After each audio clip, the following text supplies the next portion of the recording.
संसार में ऐसा कुछ भी नहीं जो सदा के लिए बना रहेगा। जिसका निर्माण हुआ है वो एक न एक दिन अवश्य टूटे, किंतु इस टूटने का प्रयोग आप कैसे करते हैं ये आप पर निर्भर करता है। तनिक आकाश में देखिए, ये मेघ ये भी टूटते हैं, किंतु स्वयं टूटने के साथ वर्षा का निर्माण करते हैं। मिट्टी के ढेले टूटते हैं, उपजाऊ मिट्टी का रूप ले लेते हैं। धरती में कहीं एक बीज भीतर जब टूटता है तो धरती के ऊपर एक विशाल वृक्ष का निर्माण भी करता है। यदि जीवन में कुछ टूट जाए तो निराश मत होइएगा, हिम्मत मत हारिएगा। सकारात्मक दृष्टिकोण से देखिए तो सही। सोचिए कि नियति ने आपके लिए कदाचित इससे भी अधिक श्रेष्ठ कुछ रखा हो जो भविष्य में आपकी प्रतीक्षा कर रहा है। सकारात्मकता लाइए अपने विचारों में, फिर देखिए उत्तम रचना स्वयं होगी। ये मोती, मणिक, इन सभी को पहले पत्थर कहा जाता था। फिर ऐसा क्या हुआ कि इन्हें रत्न कहने लगे। और रत्न वास्तविकता में ये है क्या? ये वो पत्थर है जिन्हें अग्नि की ताप में जलाया गया, परखा गया, तराशा गया, इन्हें काटने का प्रयास किया, किंतु ये कभी नष्ट नहीं हुए। अपितु ये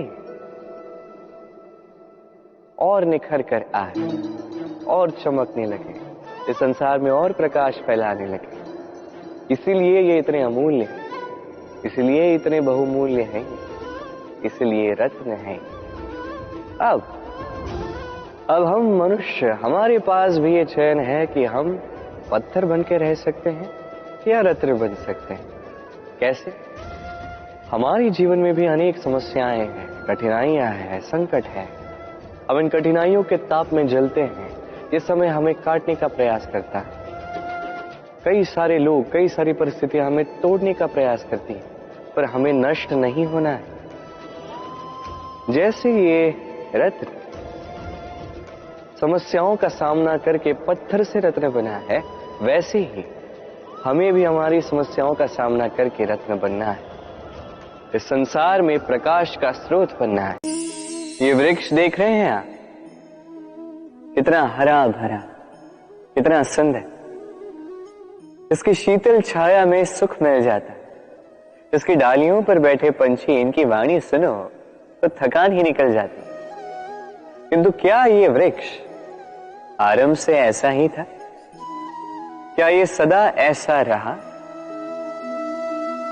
नहीं।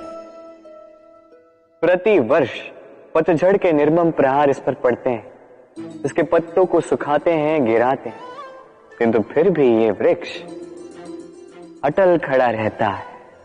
और फिर जब वसंत ऋतु आती है, इन्हें नया जीवन दे जाती है। इन पर पुनः नन्ही नन्ही सी कलियां खिलती हैं।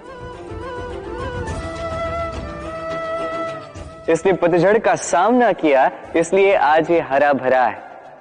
इसने पुराने पत्तों का शोक मनाने के स्थान पर परिवर्तन स्वीकार किया, इसलिए आज हमें यह सुख बांट सकता है। स्मरण रखिएगा, अत्यंत महत्वपूर्ण बात, परिवर्तन और पीड़ा, ये संसार के सबसे महान सत्य है। जिसने इन्हें स्वीकार कर लिया, मानो वो धन्य हो गए। ज्ञानी कौन है?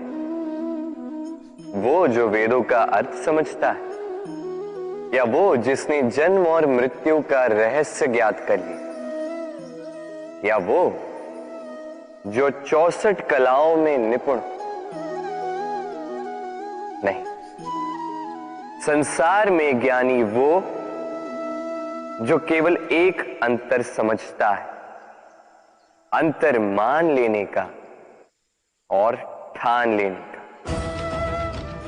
शब्द बड़े ही सरल हैं, किंतु यदि ध्यान से सोचोगे तो इसका अर्थ बड़ा ही महत्वपूर्ण है। आइए समझाता।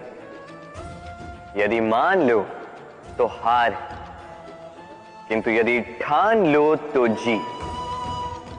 यदि मान लो तो कोई अपना है, किंतु यदि ठान लो तो वो शत्रु। मान लो तो भगवान है, यदि ठान लो तो वो केवल एक पत्थर। बस इस अंतर को समझ लीजिए, संसार की हर वस्तु आपके समक्ष होगी। हम सबको कभी न कभी तो क्रोध आता ही और आएगा भी। मनुष्य इन्हीं भावों से हम जुड़े हैं। किंतु ये क्रोध क्यों आता है, कभी सोचा है आप? ये क्रोध तब आता है जब हमारे मन के अनुसार कुछ ना हो, जैसे कभी कोई हमारी बात ना माने या कभी हमें पराजय प्राप्त हो जाए। किंतु इन सारी परिस्थितियों में आधार एक ही है कि कहीं ना कहीं, किसी न किसी स्थान पे हम दुर्बल हैं। क्रोध जन्म लेता है हमारी दुर्बलता से और फिर वो हमारी सबसे बड़ी दुर्बलता बन जाता है। यदि क्रोध को वश में ना रखा जाए तो भ्रम जन्म लेता है। यदि भ्रम को वश में न रखा जाए तो विवेक व्याग्र होने लगता है, और यदि व्याग्रता को वश में न किया जाए तो व्यक्ति का तर्क ही नष्ट हो जाता है। सोचने समझने की शक्ति शून्य हो जाती है और फिर उस व्यक्ति का पतन हो जाता है। इसलिए अपने क्रोध पर वश रखें और अपने मन को शांत होने के लिए करें। एक है हमारे घर का द्वार। ऐसा क्यों है? अनेक द्वार भी तो हो सकते हैं। विचार कीजिए, एक विशाल भवन है, चारों ओर से द्वार ही द्वार है। अच्छा होगा, आने जाने में कितनी सरलता होगी। अब ऐसा हम क्यों नहीं करते? अब आप कहेंगे इसका उत्तर तो सरल है, जितने द्वार होंगे उतने द्वारपाल भी होंगे। कौन कब कहां से आएगा, कौन चला जाएगा, इस पे ध्यान ही नहीं रहेगा। चोरी का संकट भी बढ़ सकता है। चलो अच्छी बात है, ये बात आप समझते हैं, इसलिए आपके घर में एक ही द्वार है। किंतु आपके मन का क्या? क्या आपके मन पर भी कोई द्वार लगा है? नहीं। अर्थात कोई भी व्यक्ति कहीं से भी आ सकता है और आपके मन में कुछ भी डाल के चला जा सकता है। बिना किसी रोक टोक के कोई व्यक्ति आके कोई भी विचार मन में डाल देगा, चाहे वो हमारे लिए शुभ हो, अशुभ हो या घातक भी क्यों ना। वो विचार हो सकता है वासना से भरा, क्रोध से भरा, मतभेद से भरा, द्वेष से भरा, अहंकार से भरा, या कोई व्यर्थ का विचार हो सकता है। विश्व का कोई भी विचार मन में आके बैठ सकता है। अब मन में जो विचार है ऐसा ही मन अनुभव करेगा। सभी नकारात्मक विचार आएंगे तो सुख कहां से ये मन अनुभव करेगा। इसलिए आवश्यक है कि मन पे हम सकारात्मकता का द्वार लगाएं। अर्थात कोई भी विचार आए, यदि सकारात्मक हो तो प्रवेश करने दीजिए। यदि वो आपको आर्थिक, सामाजिक, पारिवारिक, आध्यात्मिक लाभ दे तो उसे प्रवेश करने दीजिए। यदि नहीं, यदि वो नकारात्मक विचार है तो उसे द्वार से ही पुनः लौटा दें। जितने शुभ विचार आएंगे इस मन में, उतना ही शुभ ये जीवन होगा।